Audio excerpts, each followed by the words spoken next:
And, of course, you need to be careful the moment the air raid siren goes off. What I mean by that is, go to cover immediately or at least use the 3-wall rule. My friend says, well, I made a bed in the bathroom and spent the whole night there. At least I can sleep there somehow. But sometimes even a bed in the bathroom, it may not help.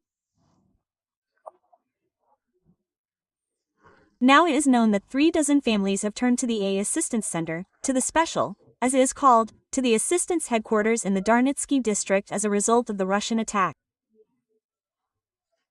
36 families. So Yulia Makovic went to where everything actually happened, to look, see and show us.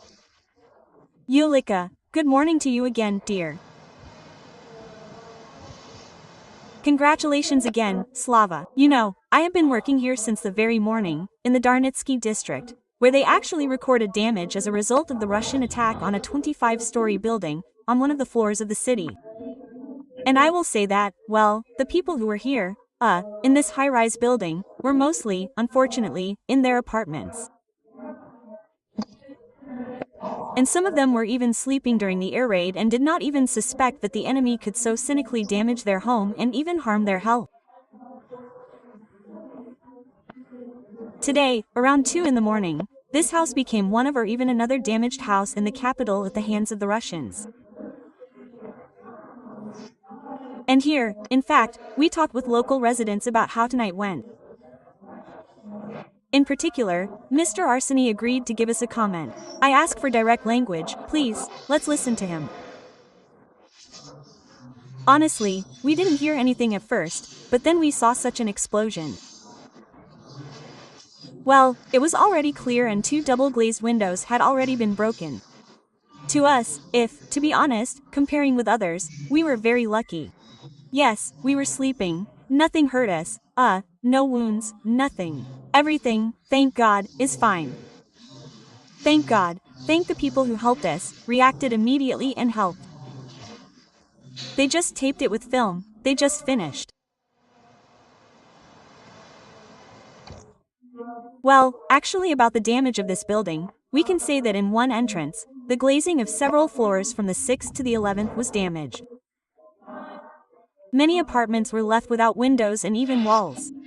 And we visited several apartments, saw how serious it was, how huge the destruction was. Also, one of the neighbors opened the apartment of a person who, in fact, suffered from the Russian attack today. She is currently in a medical facility. Well, doctors are fighting for her life now, and at first the neighbors helped save this person's life. And actually, let's listen to Mr. Yevgeny about this, he will tell you more. First, the sound of the Shahid was heard, then, well, obviously, his being shot. And after that, I heard my neighbor knocking on my door 2 minutes later. My wife and I opened it, saw that he was all over, he was bleeding heavily, the entire entrance was covered in blood, because it seems that glass or something had broken his veins. And so we quickly had to tighten the belt's hand. A lot of blood flowed out of his hand. Here, and in the end, a neighbor came out, she had a tourniquet, so they pulled his hand through the tourniquet. And basically, his wife was with him until the ambulance arrived. There was an emergency shutdown of the elevators, so the police arrived first, then the ambulance. Here. Then we carried him out together with the police physically up the stairs to the ambulance. The only problem is that every time we tell the neighbors not to block the passage for the ambulance. And this case just happened, so we had to carry him out to the street.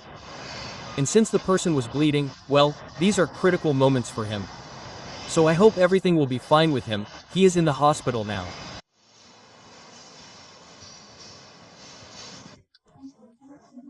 Mr. Yevgeny took the opportunity to remind our viewers about the importance of providing this first aid, so that people who have even less knowledge can use it and teach their neighbors. And also to keep some on hand means to stop the bleeding, for example, these same tourniquets.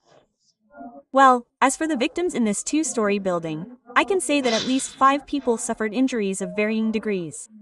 Among them, unfortunately, there is a 2-year-old child. 4 residents of this building have been hospitalized in medical institutions. Well, and not only me and the operator have been working here since the very morning, but also the municipal services, the district services, the operational services.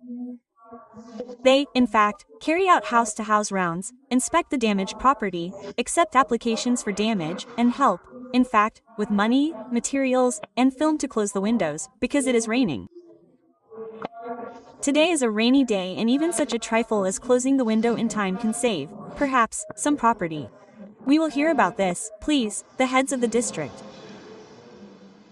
At night, a house on Chavadar Street was damaged.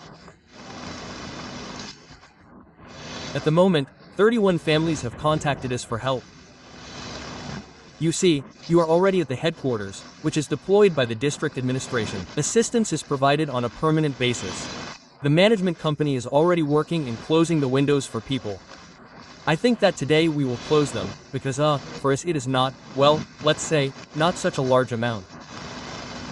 We will manage today. Regarding assistance, the city provides several types of assistance.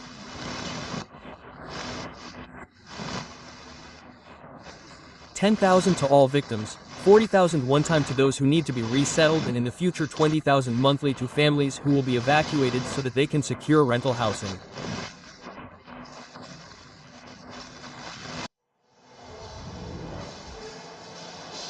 Well, I will say that the assistance headquarters is working here, down in the yard of the house.